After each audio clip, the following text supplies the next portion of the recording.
Hey, no cap, bro. Wait, hold on. Let me get this out the way. But no cap, this is the best combination right here. I'm gonna get you a wood, right? And some Lightsaber collision gummies. And like a little juice. Best combination ever. Smoke this first though. Then eat these. You can take the juice whenever. But as long as you drink the juice with these two, I'm still looking over there. As long as you drink the juice with these two, bro. Best combination ever. But look, we got scariest Snapchats people have received. I like this Mr. Nightmare channel, bro. I ain't gonna lie. This shit been low-key have me in tune. And there's so many videos, so it's like, it's hella content to be made. So, without further ado, let's get started. Before we get started, though, please click the sub button. I'm trying to hit 1,200 within, like, the next month. Well, before April. Yeah. That's what we gonna say. Snapchat has become a staple in today's social media world. It's a convenient way to contact friends and keep in touch with people. Hey, Snapchat paying that bag too, so if y'all want, go get famous on Snapchat. They paying that bag. We've seen over and over on this channel, there can be a few privacy concerns if you're not careful.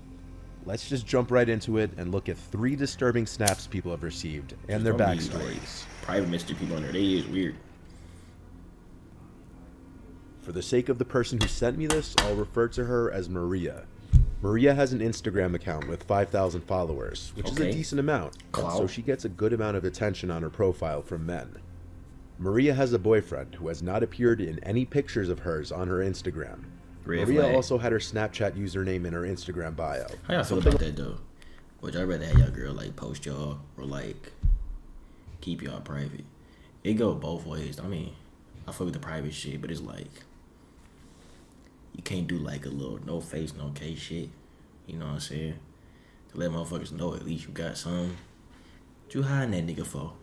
I don't know. You got a little something on the side? A lot of people do to allow their acquaintances and friends to add them on the app with ease. This can also open the door to unwanted contact though. Although she didn't add everybody back who added her on Snap, she at one point had her privacy settings set to allow all people to send her messages and snaps, even people she didn't add back.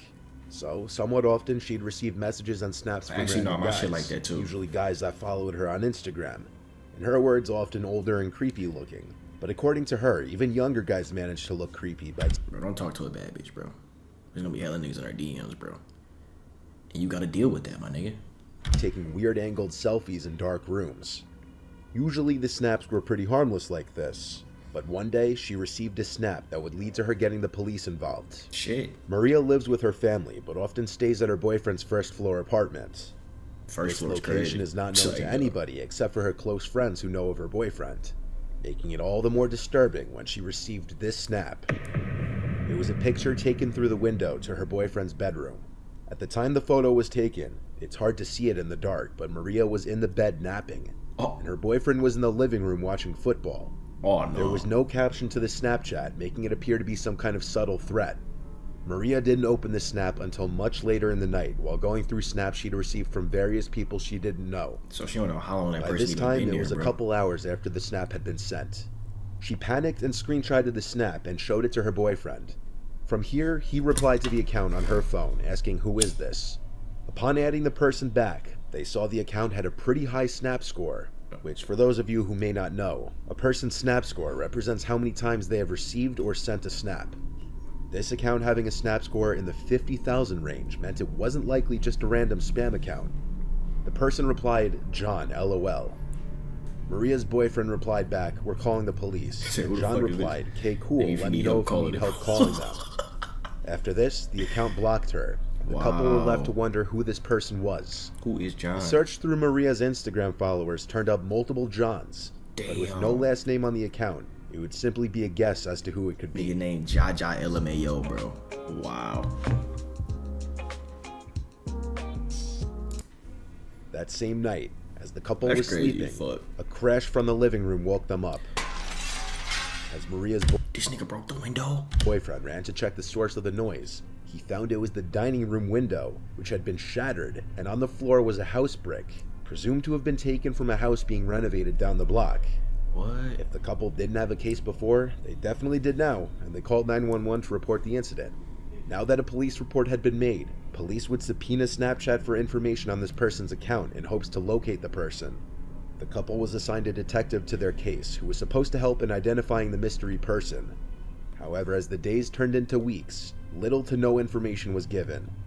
It did become apparent, however, that the Snapchat account had been either deleted or banned because it no longer came up under search results. Or they blocked you. Currently, Maria and her boyfriend have no idea who this person was, and any thought of it being a prank by a friend was out the window when they... It gotta be a friend, bro, because ain't no way some random ass person is about to know where you live. But Snapchat, they can see where you at, bro.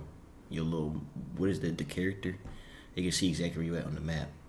But it's like hard to tell though, because it's like no exact addresses. It's just like the street or maybe the city.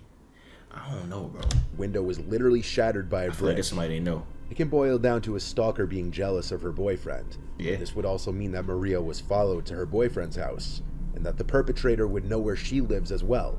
Luckily, with security cameras becoming more prevalent on houses, Ain't no way these you kinds of don't crimes get are becoming followed. more difficult to get away with. But in cases like this, where there's an absence of any cameras, unfortunately people may still be able to pull these kinds of crimes off. 3 months later, and Maria and her boyfriend haven't seen any new activity at either of their homes. Damn.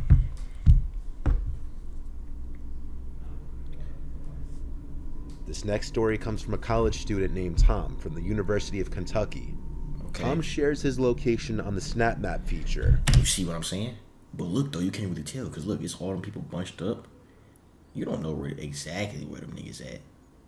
You just know what city they in, which is still scary though, bro. If you I turn my on shit my off. channel for a while, you know how things can sometimes turn out with that. Tom lives in a house off campus with 4 friends in a downtown area by a bunch of bars. And you in the city? The squad of guys often walk to and from these bars at night on the weekends. Oh yeah, I ain't The doing night no in walking. question was no exception. Tom was on his way home from a nearby college bar, about a 15-minute walk from the house. At some point while walking home, he was on a quiet residential street with woods on one side, and he heard someone walking behind him. He turned to see a man holding out something in front of him, walking about 10 meters behind him. He couldn't tell what he was holding, but he didn't stare for too long because he didn't want to draw negative attention to himself.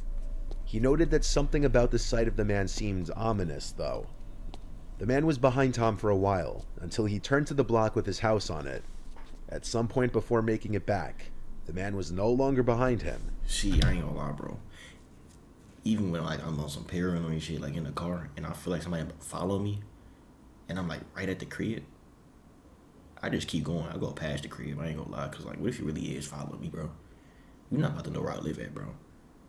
Trust me, bro. If you follow me and I hit that E-way, you might as well stop following me, bro. You're not catching me. At least not that he thought. It was only after he made it back inside the house that he got a notification that he received a snap from his friend Luke, one of his housemates, who was home at the time. Luke had lost his phone that night though, so receiving a snap from his Snapchat account meant that somebody had his phone. Somebody stole his shit. Tom called his housemates downstairs before opening the video. He also turned a screen recorder on to capture the snap, and this is what they saw.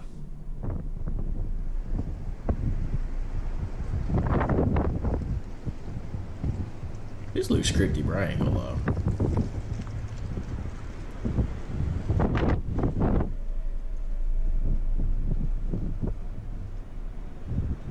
That's all I'm gonna say. This don't look real.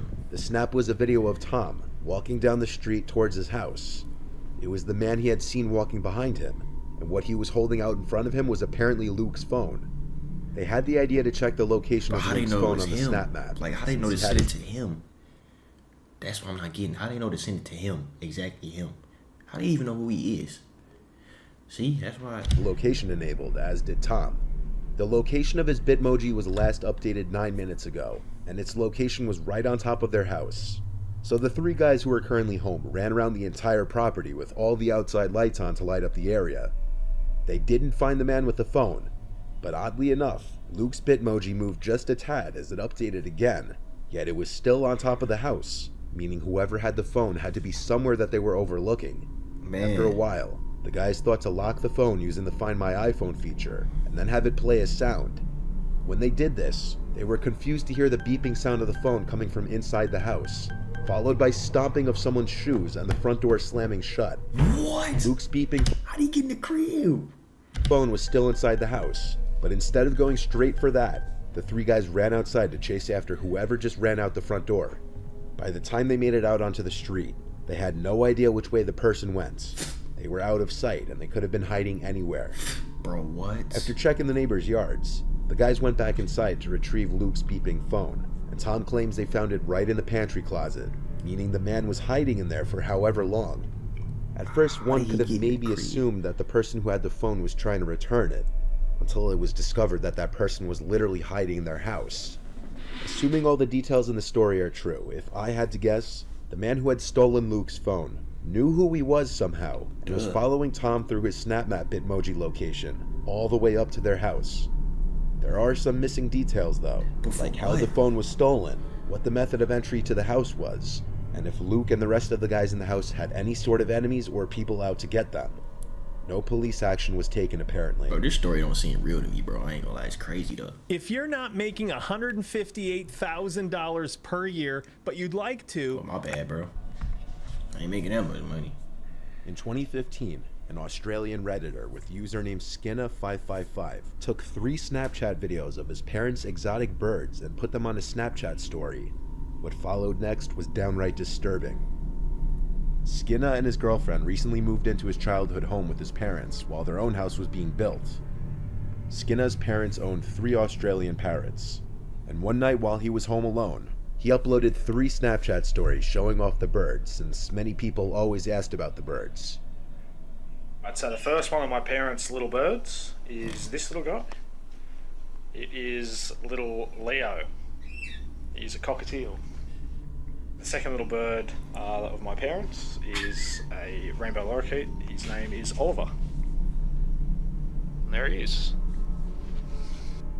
And here I am with my good little mate, I'll tell you. Muffin. About 15 minutes after uploading the videos to his story, Skinna receives a text from one of his friends. And at the bottom of it, it says, "By the way, what was that in the window behind you in the last one?" I ain't even pee. So after seeing this text, he went to rewatch the clips a couple of times and opened them on his computer to get a larger and clearer view of the videos. In the last snap, it almost appears as if someone is at the door, looking in with their hands cupped against it. But it's hard to say for sure because of how briefly the door is in the frame. But whatever it was not in the first snap when that same door was in full frame. Skinna was home alone at the time, and to add to the mystery, that door led to the backyard, which was only accessible through a single gate which had been locked. The theory that it might have been a reflection doesn't hold up, because the sliding glass door was half open, and all that stood between the figure and the inside of the room was the fly screen door, which would not have been able to cast any reflections. Whatever was at that door moved in the matter of seconds that passed between the first and third snap. When Skinna was a young child, around 10, he started to commonly experience sleep paralysis, which could get so intense that he'd find himself often not being able to breathe for short periods of time. And this Bro. No, I'm not gonna say nothing about this, bro, because it's gonna happen. led to a fear of sleeping for him. A couple years went by, and his sleep paralysis tendencies would worsen. During his episodes, he could not move, and felt like something that meant him harm was in the room with him. Around the age of 14, he started to hear and see things like thuds and creaks. However, he always had one recurring vision, a faceless person looking in his bedroom window with their hands cupped up to the glass, similar to this image caught in his Snap story. What? When he moved out at age 18, But no, though, because everybody can see it, not just him. No, I don't know. he never had another episode. So for a few days after these snaps, nothing happens. But come Friday night, Skinna found himself home alone again. Oh, no. At around 10:15 p.m., while playing games on Steam with his friends, he starts to hear some relatively loud banging, loud enough that he could hear it even through his headset. It was coming from the screen door outside. He got up to film the sounds using his phone. The noises got louder and more frequent.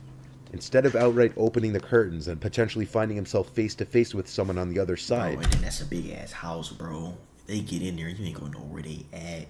he walked through the kitchen into the laundry room to turn on the outside lights. Like I mentioned earlier, There's only one entry and exit to the backyard, the left side of the house through a locked gate. I'm about to be jump So scared. with the back lights now on, he went over to a window that looks out to that one exit of the backyard. While waiting and expecting to see someone rushing out of the yard, a loud noise can be heard from outside on the opposite side of the house.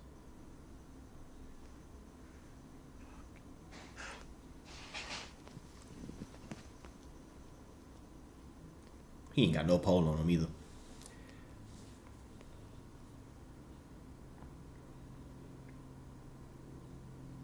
He aims the camera at the window for a few moments, then turns on the kitchen lights, and seconds later stops recording.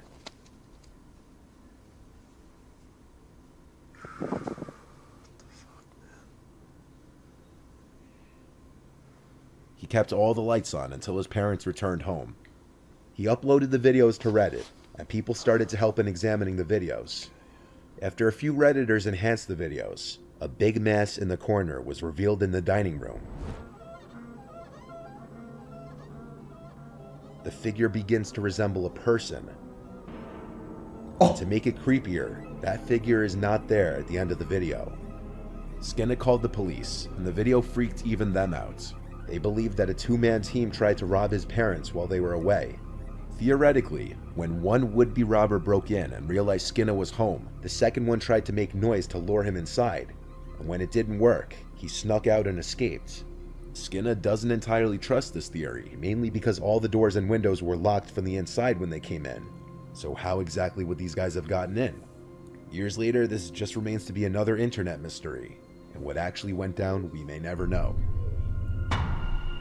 What the no, this is the craziest one. Dog, what? I like this channel, bro. That story was fucking crazy. What the fuck? Oh my god. I gotta sneeze. Shoot. Let me know what y'all think about this video, man. Like, comment, sub. That shit blew my mind, bro. What the fuck? Yeah, man.